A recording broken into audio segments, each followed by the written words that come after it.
Hey guys, welcome back. Finally got the Jeep in the shop here, or in the garage. I'm gonna go ahead and take the grill off, start working on the headlights, because that's one of the upgrades he wanted to do. We're gonna change the headlights and we're gonna change the turn signals in this grill. It's really tight up against this bumper. So I'm gonna go ahead and do that first before we mount the winch. And then also while we have the grill off, I'm gonna check out and see if we need to remove the lower part of the airbox in order to run the cables up to the battery when we install the winch. So let me get this set up and I'll show you how to take the grill off. Okay, in order to take the grill off, get yourself a small flathead screwdriver. I have a tool that's made to take these little plastic clips out, but I'm gonna use a regular screwdriver to show you it doesn't take much to take them in and out. So basically there's a little hole on the side of the fastener. Let me get it out and I'll show you. All right. So the clip looks like this. Okay, you see there's some little areas here. When this is down, you could take your screwdriver, just pop in here, twist it, see how the top comes up, and then you can pull the rest of the way up. Most of them come all the way out. I try to keep them all the way in, that way they don't get lost. And make sure you hold on to these, because these little things are like gold. They disappear. I think the leprechauns take them. But anyway, let's get the rest of those out.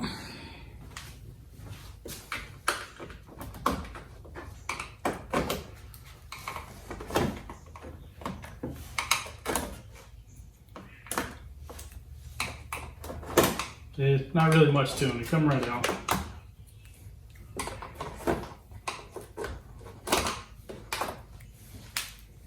All right, now that those are out, put those in a safe place. All right, so down here under the grill, there's some connectors for these lights. The headlights will stay in place. You don't have to worry about those. You see right now the grill is real loose. I'm almost suspect that the clips is on it. But let me get the connectors off. Actually, you can just twist it, take the bulbs out. That's probably the easiest way to do it. All right, and then there's clips along the bottom of the grill that snap into place. All you have to do is give it a firm pull and they come right out. Look at that.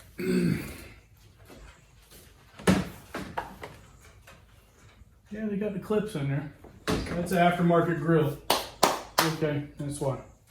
So you can see here's your plugs for the marker lights. You take this little red lock and lock it, push this tab down. And I was gonna say they come right out. This one's like Superman in there. There it goes. Just unclip. We're putting aftermarket LED lights in there. I'm gonna put those to the side. See the little red clip?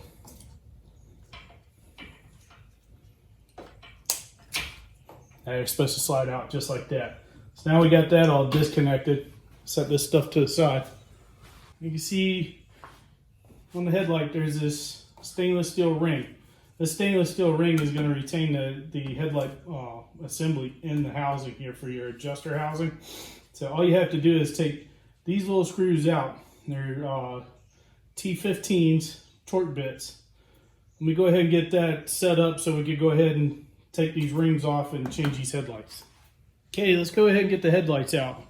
You can see this is a snap-on screwdriver. It's a T15. It doesn't have a very long shank, but I can't find one that's longer than that. I like the snap-on ones; they last a lot longer. But you can use any T15. I've used the sockets before. That goes on a long extension. You can use that, but I like to use the screwdriver.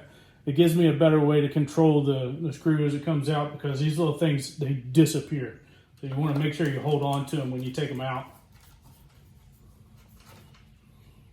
So that way I can grab them like so, and the little screw doesn't disappear. Matter of fact, I'm gonna go get a magnetic tray. Hold on a second. Take all these out. The headlight will practically fall out in your lap. Sorry, I got my head in drills away.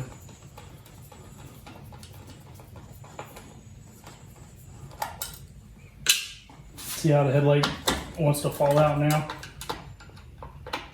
This trim ring's a little messed up. I might have to tap the retainer or the tabs on the side of it with a hammer to straighten them out.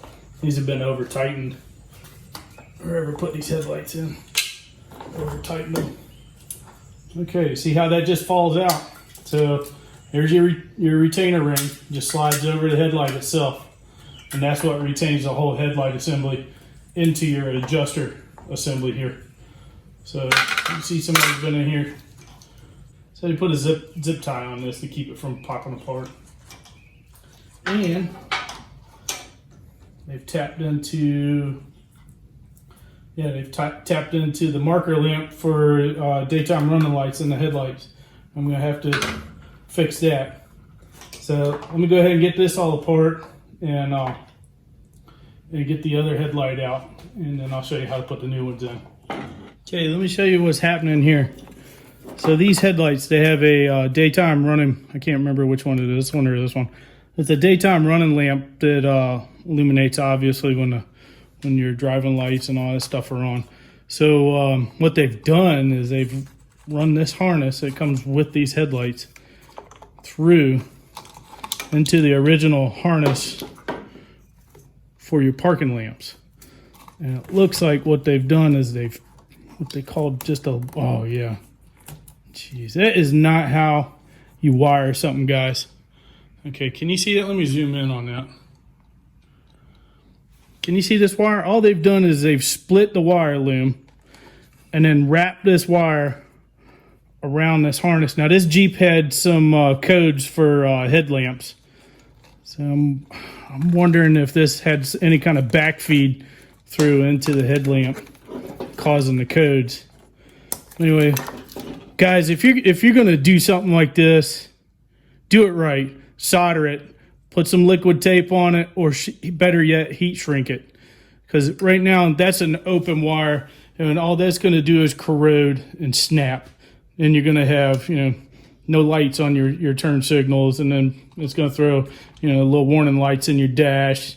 It's going to drive you crazy to try and find it. So I'm going to go and I'm probably going to butt connect that together and put some shrink wrap over it. I'll probably do that to both sides. So this is not the right way to do it, guys. Don't do that half job, okay? Yeah, I'm gonna show you how I fix this wire. So you can see how this wire is, the sheathing is open now. So we gotta seal it so it won't corrode. So see where the wire is exposed? I'm gonna take my strippers and just cut that wire.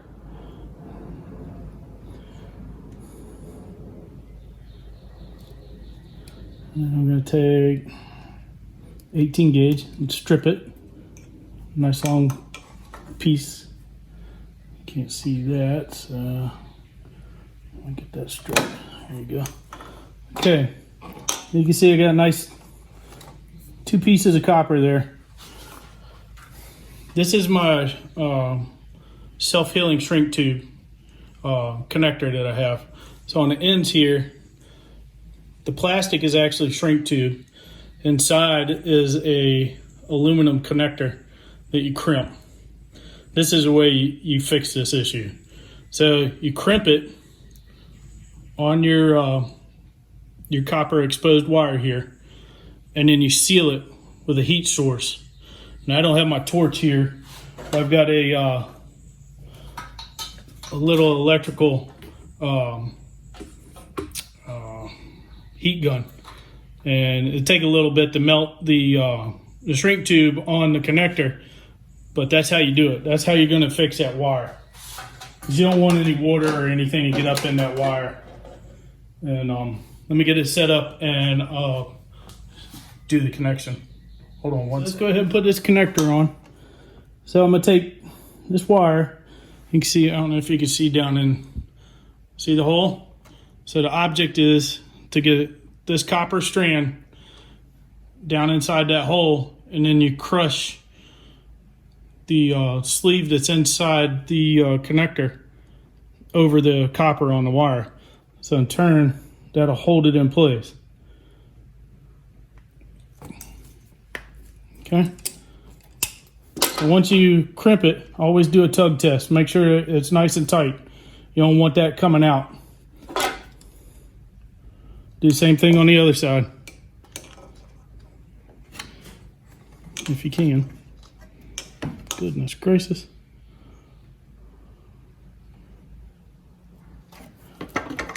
Nice and tight. Okay. New tug test. It's not coming out. Okay, let me get the heat gun set up and I'll show you how it shrinks. It's something you can probably find at Michael's or something like that. I found this on Amazon. It's just a heat tool.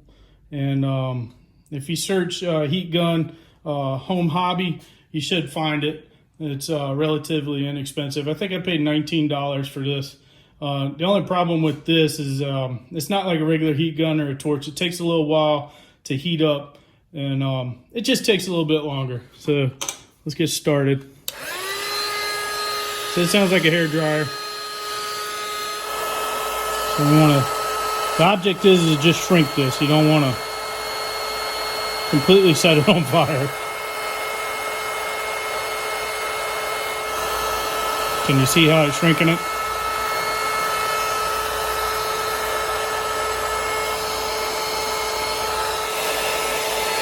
So like I said, it takes a minute with this little thing.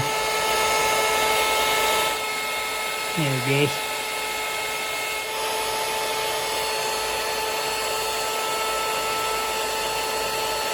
So anyway, you get the picture. I'm going to go ahead and do both sides, and then we'll come back. Okay, once you're done with your nice wiring job, make sure you get it all back nice and neat, tucked into the loom. That'll give it another added benefit of security and try and keep most of the moisture off of it. And what I typically do is I take and I run a piece of tape down here at the bottom, just like the factory did. So a piece of fabric electrical tape that I use. This stuff is super sticky. So, and then just run it around a couple times so the loom doesn't want to come off anymore.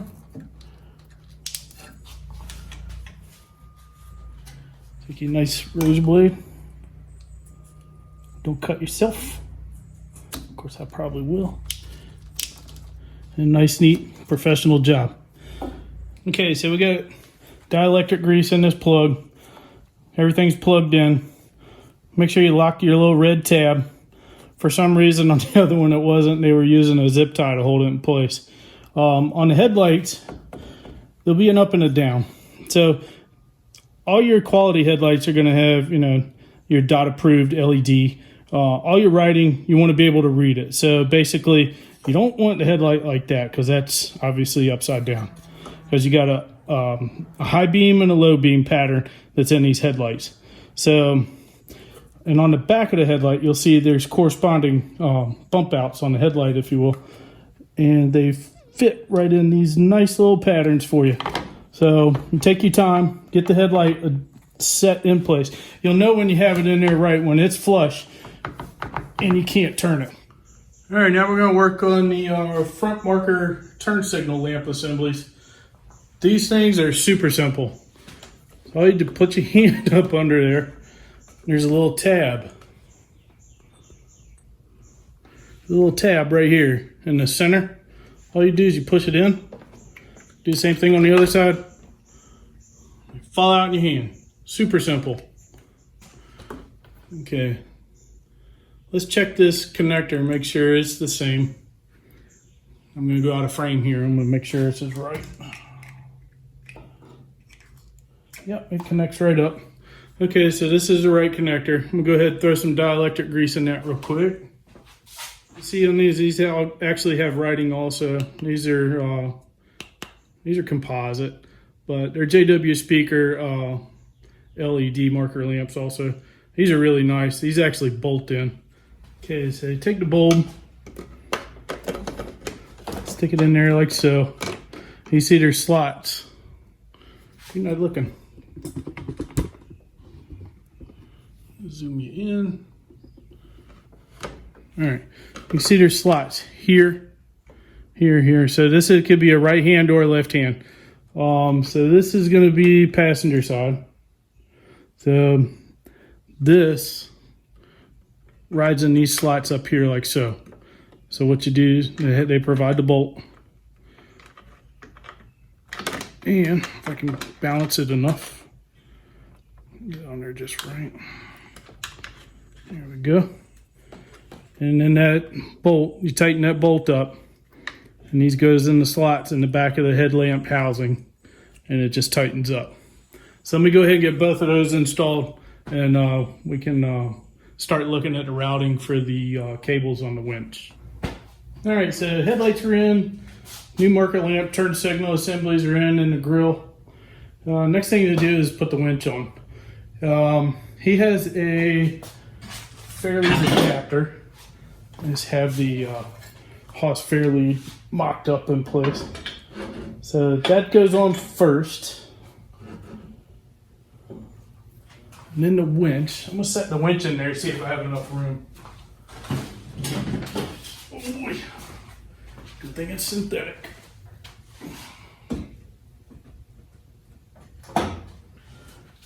So do I have enough room to put the grill in?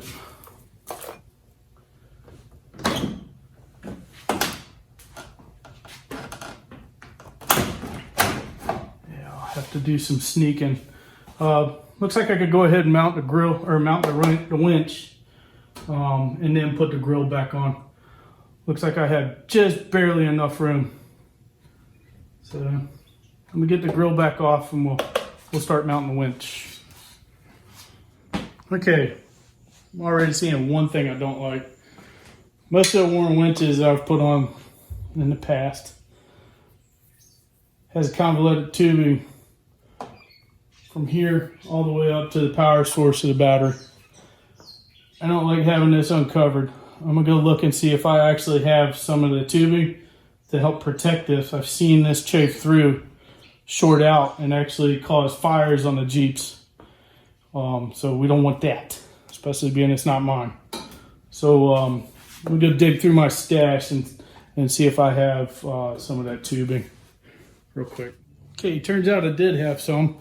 It's a little bit bigger than what I wanted. At least it offers some protection.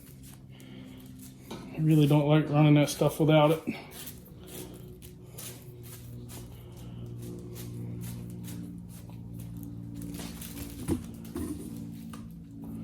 Where'd you go? I really need that tool, the painless wiring cells. That's what this is. This is left over from the harness I put in the 47 Willys.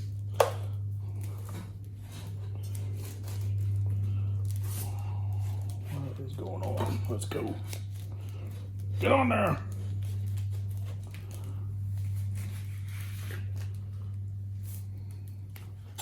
Okay, so that's going to take a little bit of trimming. Maybe the blade isn't as sharp as it used to be.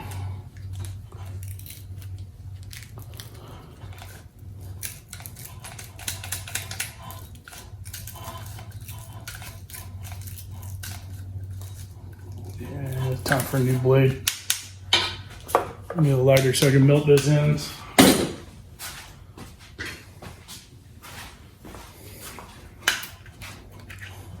Should have had this when I was doing the shrink tube. I'm just going to keep this from fraying too much.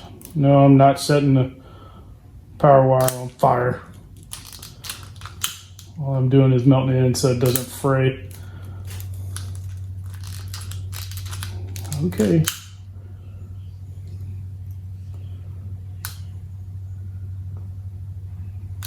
It's just like nylon rope.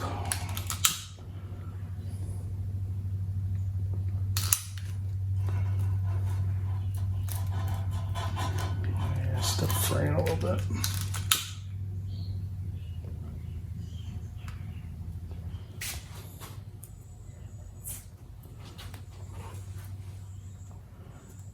So the same thing on here as I do on my wiring. I'll just tape it up a little bit so it doesn't come off. Of course, I don't have my razor blade. I'm prepared.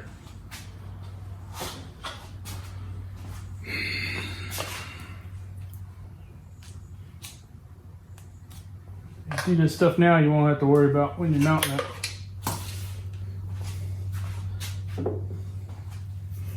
Okay.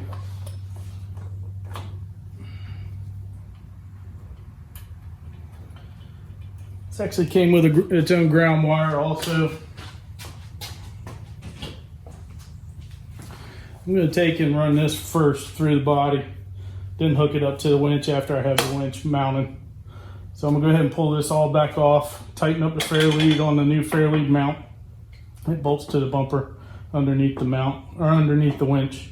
So it sort of sandwiches it in order to hold it in place. He bought a tag bracket that goes on here, but it doesn't fit with this Haas fair lead, so he's going to have to do something different with that. But can you even see the Haas? No, you can't. There it is. So there's a Haas fair lead. This is a synthetic line. So we'll go ahead and get that set up and tighten up the fair lead on the fair lead mount, and we'll mount the winch. Be right back. All right, so the Warren winch has these square nuts. The square nuts go in the bottom of the winch. Once I get them put in, I can't really show you how they set, but what I do is I typically take a little bit of grease or RTV and stick them in there so they don't fall out, and then I run the bolts up from the bottom through the plate, this plate right here that holds the fair lead.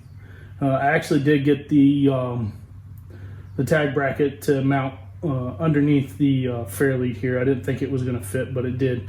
So let me get the winch set up, and we'll go ahead and mount that winch. Power wire. We'll go ahead and run the power wire while I'm here. This is why I taped it.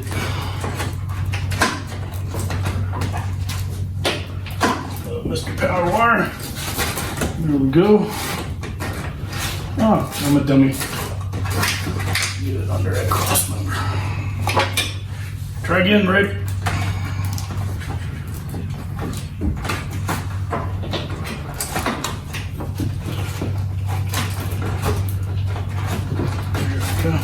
Yeah, I could have used a coat hanger or something to fish it up through here.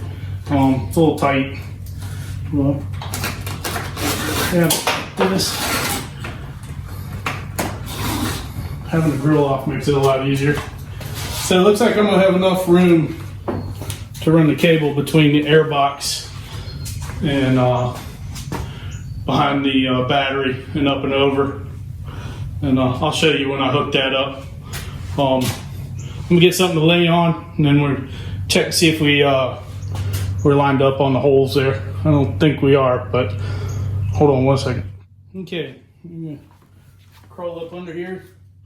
If you have access to a little magnetic light like this, or you can get one, I would recommend you get one. This thing comes in super handy.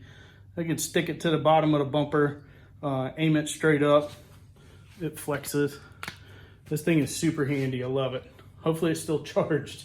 So I'm gonna run in there, see if I can't get these bolts started. And see how close we are.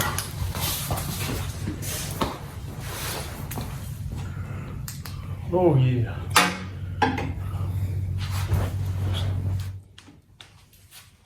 Okay, so here's the problem. This bolt too long, and this bolt is too short with the lock washer. I can fit another flat washer with the first flat washer that came with the winch. The other flat washer isn't quite big enough to cover the hole on the mounting plate. This one is.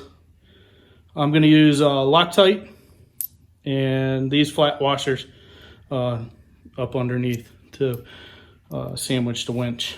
I think the whole issue is the mounting plate. If I had the opportunity to go to like Tractor Supply or somewhere today and just pick up a whole new set of hardware, some custom link bolts, if you will, I could do that. But being right now, everything's closed, I'm not going to have that opportunity. So I'm going to use two flat washers and Loctite, and it'll be plenty strong. All right, let me get that set up and we'll go from there. All right, we were able to get the winch mounted. Got some nice heavy washers in there, Loctited. It's not going to go anywhere once that Loctite sets up. So I'm going to go ahead and set up a fair lead. As I find my cutters.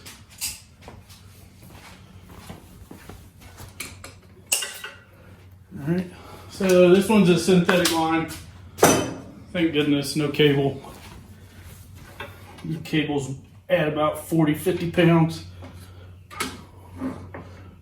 All right, so now we can add the hook. Really a fan of the factory 55 stuff. I've got them on both of my my Rubicon and my Gladiator. Not a big fan of these hooks. They hold too much energy when the cable snaps. I mean, I know this is a rope and typically they just drop. But you always want to add a little bit of weight to the line when you're winching. And of course this cotter pin doesn't want to act right. I just don't like the extra stored energy. There we go. Plus anybody, they want your hook, they can just come take this off. There we go. Yeah, it's 85 degrees today. Yeah, I'm sweating. So that's hooked up. All we gotta do is run the negative onto the back of the winch here. Tighten that up. Of course, let's drop the nut.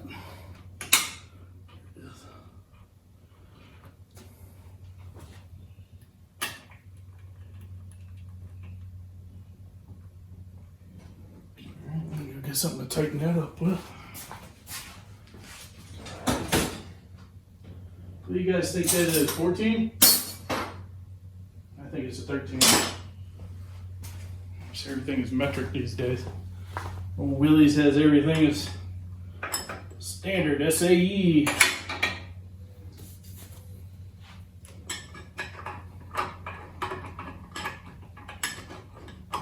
Even the winch I have on that is pretty old. You don't want to go super crazy with that because that's ground for the motor, ground for the solenoid pack in and out, and it's actually soldered in there. You don't want to tighten it up Superman tight, break it. So the winch is in there, just got to hook up the battery leads. I'm gonna go ahead and throw the grill on there and come back. I'll show you how you hook up the battery cables. All right, there's all the lights. Got your nice little LED turn signal and running light. That's low beam. And here's your high beam. And I guess they got the flickering thing figured out because this kit didn't come with an anti-flicker kit. So anyway, thought I'd show you guys the grill that's installed, the new marker lights, and the JW speaker headlights. Man, that looks really sharp. It looks a lot better. I really like that a lot. So the winch is in, cables are run. We just got to hook up power to it and go ahead and pull the cable back in, or the winch rope, not cable. So let me get you set up. I'll show you how I hook up the cables. Okay, so here we are. So here's your power, and here's your negative. You notice, you can't notice anything you don't see what I'm talking about. Okay, so you see how it's running all around the airbox? I'm going to take the airbox lid off and then pull the airbox up and try and run these another way, like up under beside the fuse panel or the tip them, and then up and around and try and get them a little bit better routed so they don't chafe or rub on anything. So let me work on that airbox real quick and see if I can't get those cables run a little bit. All right, can you guys see that? All right, so this airbox is just held in place by a couple of grommets. and just poke in. I'm gonna take that and set that out of the way. I usually pull the grommets back out if I can. These ones don't want to come out, so I'm gonna leave them. I don't want to destroy anything. So now we got complete access to run those cables. A lot of guys take and just run them straight back through here, but I find that they like to chafe on this stuff right here to get on the engine. Yeah, it's a shorter route, but I don't think it's safe. So start with the negative.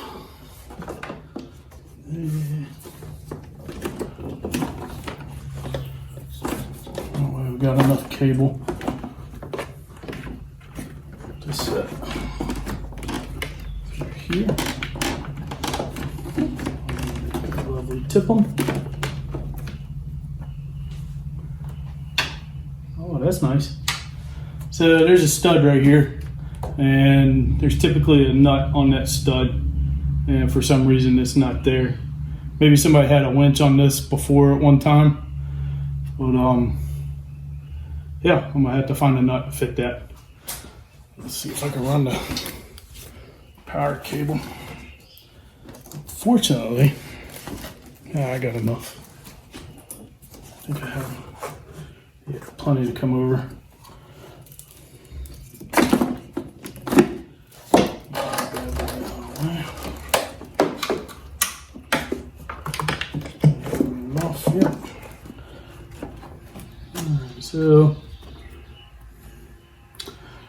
Alright, so this is your power steering reservoir, and I don't like the clamps that's on it, so probably go rerun that power wire behind it, because I don't want it to chafe anything.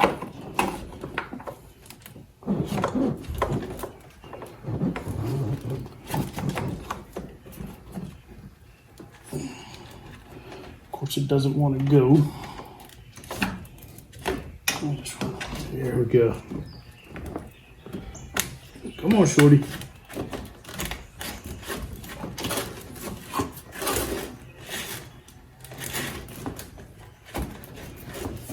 There we go.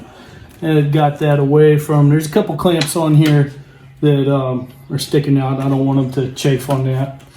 So, let's see if we got enough room.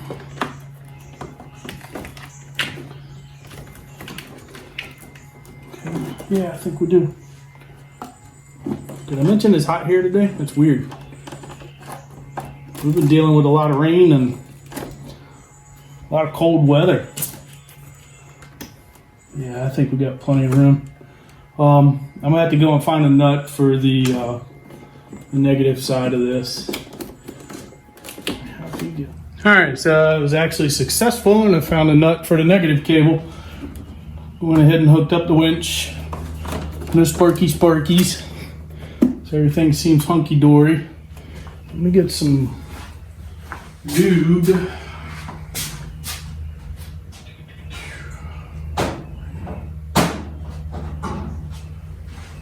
Makes it a whole lot easier to put that air box in if you lube the grommets. Let me show you what grommets I'm talking about.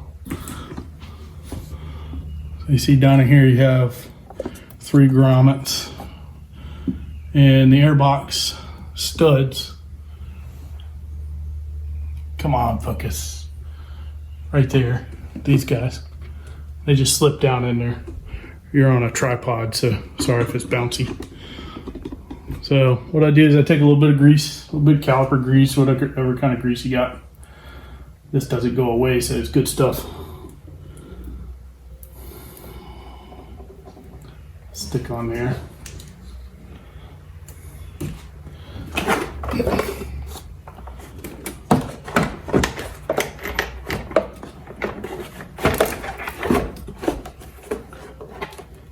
Baby.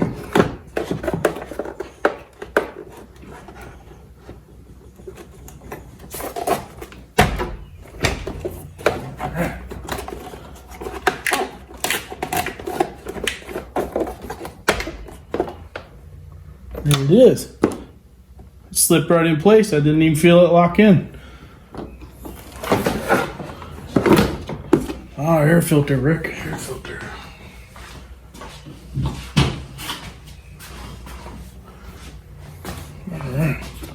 yeah, so we've had a couple hurdles with this. Not too bad. This went just like my wife's install on her.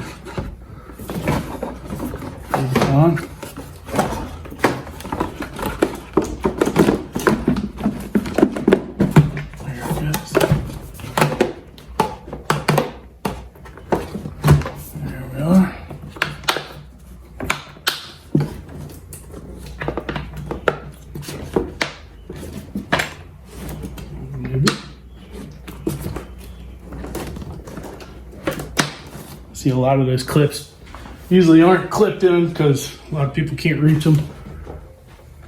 And that bad boy is missing.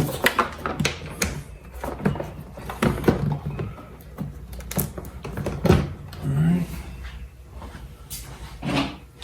Some people don't realize that if you want to take this tube and this assembly out just to change the air filter, you have to take these bolts out. Makes it a lot easier. I mean, you don't have to, but it makes it a lot easier. Okay, now where did that 10 millimeter go? The elusive 10 millimeter.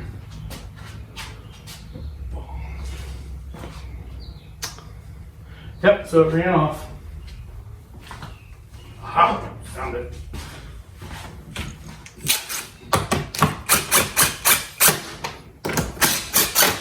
Again, not Superman tight. Don't need it. And this is your overflow tube. Make sure that's secure. Don't forget that band clamp. I've done that before. That creates a nasty air leak if it comes off.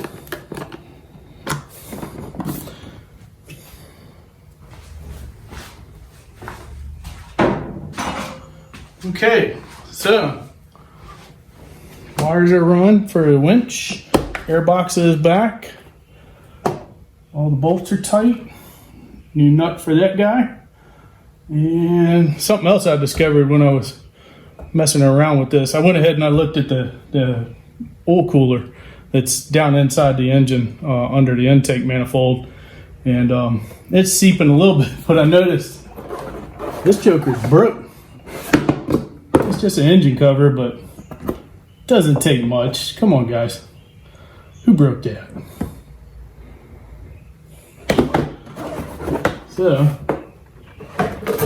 Jake, you need a new engine cover if you want to replace it.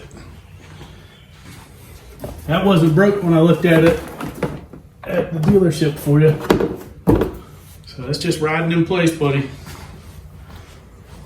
So that means the winch is installed. Let's go ahead and hook the lead up to it and see if it works. Be right back. All right, winch first test. Let's see, which way is out? Yep, winch is out. Winch is in. Success. All right. So, a lot of guys will take and, I don't know why, hook that bad boy there and then winch it in. Why did I disconnect the lead? Getting ahead of myself.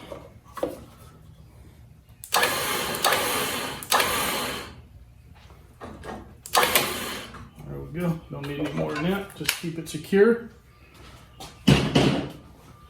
Make sure you put your rain cover back on. Don't need any nasty, crusty boogers growing inside that connector. Looks good. All installed. The only thing left now is the tail lights. Get this thing spun around and we'll do this and then we'll do a function test on everything.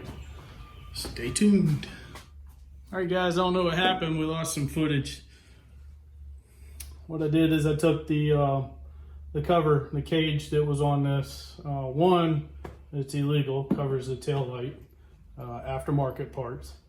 Jake, if you want an original one that says Jeep on it, for some reason that passes state safety inspection.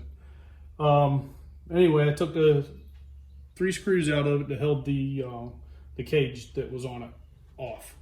So it was this one, this one, this one. So you only have to really take these 2 out on a JK. when you're changing a bulb or whatever.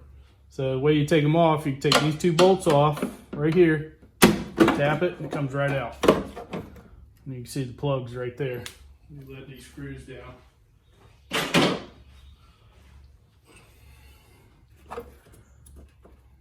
And then see right here, here's a little cam buckle. Push that in, slide right out. Always check, make sure there's no corrosion or green nasties in there. You don't want any little booger monsters that cause too much resistance in there. Let's see.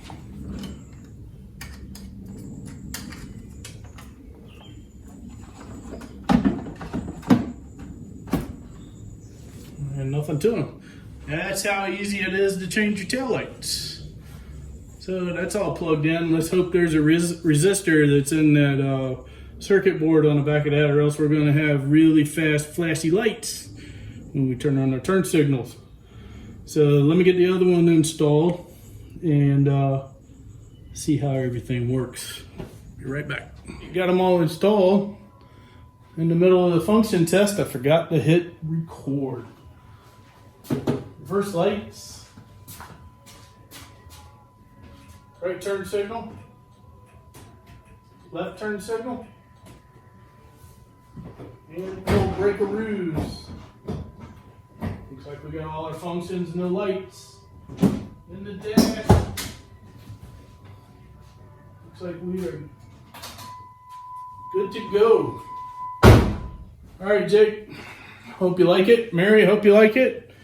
And I don't know who bought what parts, but everything's on except for the license plate holder. I forgot to bolt back on. So I'll get that installed, and hopefully you like it. I appreciate bringing it over and letting me tinker around with your Jeep. Hope you like all the parts that you bought, and everything's functional. So looks good. I like it better than those cages that were on there on the rear tail lights. All the lights in the front look 100 times better. The winch looks good. Everything fit. I didn't have to modify anything except for the wiring where they did a daytime running light.